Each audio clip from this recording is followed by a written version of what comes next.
Hello everyone, and today we are going to take a look at these two black and white portable TVs. The first TV is made by Tongtel. The model number is underneath.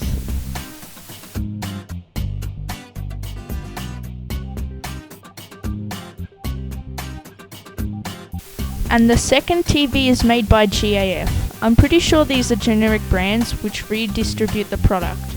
I'm going to call it GAF for the rest of the video. The screens on these are 5-inch CRTs. The Tongtel has a slightly darker tint than the GAF. They both have a manual tuner which changes the radio and analog TV stations. On the side of the Tongtel we have a tuner knob, a volume knob with a click to power it on, a switch for AM, FM and TV, and a switch for the now defunct TV bands. On the side of the GAF we have a tuner knob, a volume knob with no click to it, a switch for TV, radio and off in the center, and a confusing layout for the radio and TV bands. I'll let you take a look at that for a second.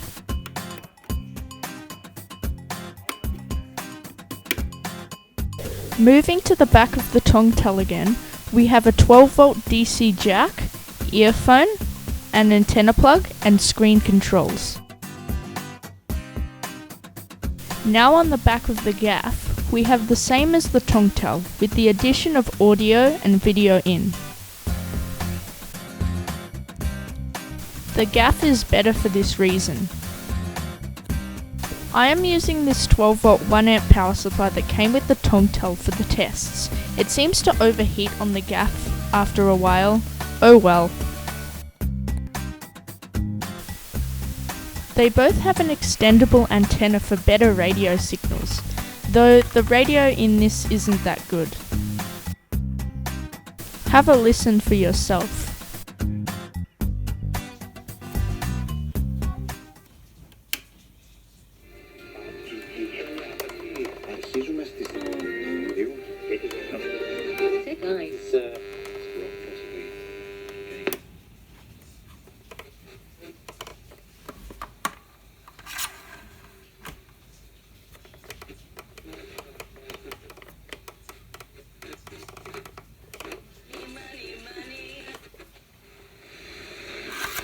Time to turn on the CRT.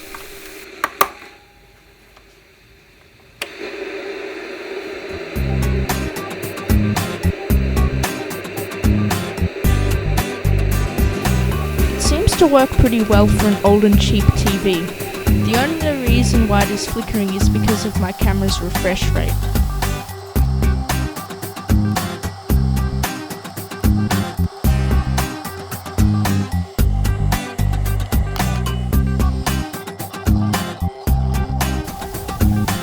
I'm only picking up static.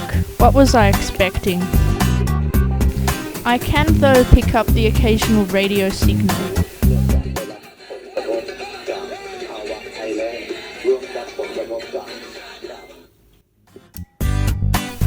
The screen turns on and off quite quickly as well.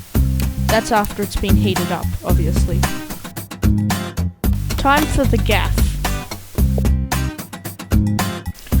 What the? It doesn't seem to be working. The problem is with the power jack. It is very fiddly, probably from a cracked solder joint. Even with this issue, it does still seem to be working when you have it in the right position.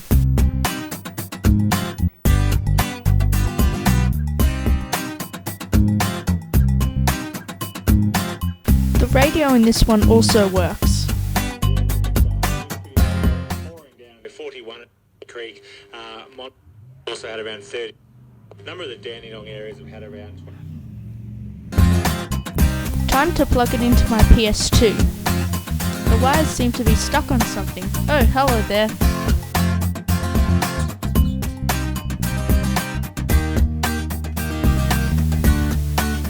The RCAs plug into the corresponding jacks on the back of the TV.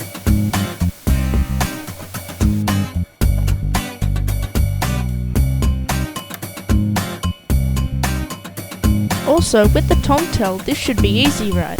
Just plug it into the corresponding jacks on the... Wait a second. Oh man, this thing doesn't have it. That's the one problem with this set. Here is the PS2 running on the gaff. Sorry for the screen tearing, I don't know what's up with that. I'm going to be playing Gran Turismo 3. It's my favourite PS2 game, because it's really fun.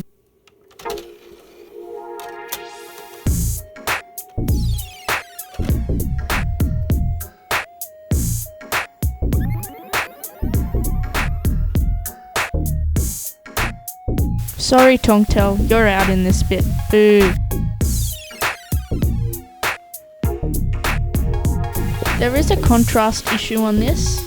You can see around the white lines there are darker lines coming off them. I'm guessing this is from a cheap controller board inside.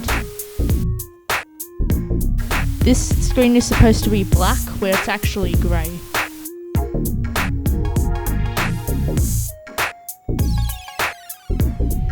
As you can see, there are now darker spots on the screen than on the actual black screen.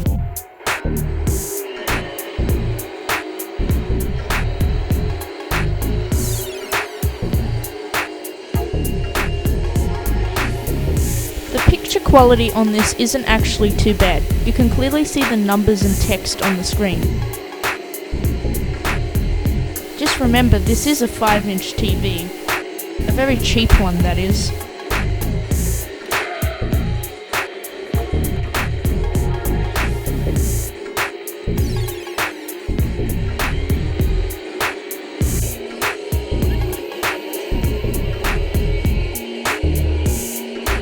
I'm pretty satisfied with the contrast and clarity of the picture.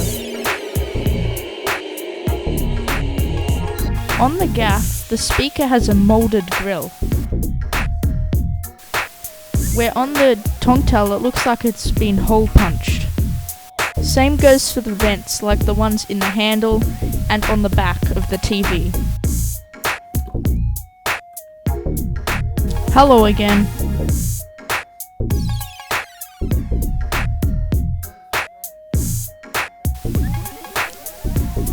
This device may not cause harmful. The grammar's better on the gaff. If you're a loony, you can power both of these sets by 10C batteries. That's right. I mean, if you were on the road, you'd just use the included cigarette jack that would plug into your car. Alright, thanks for watching. I'll see you in my next video.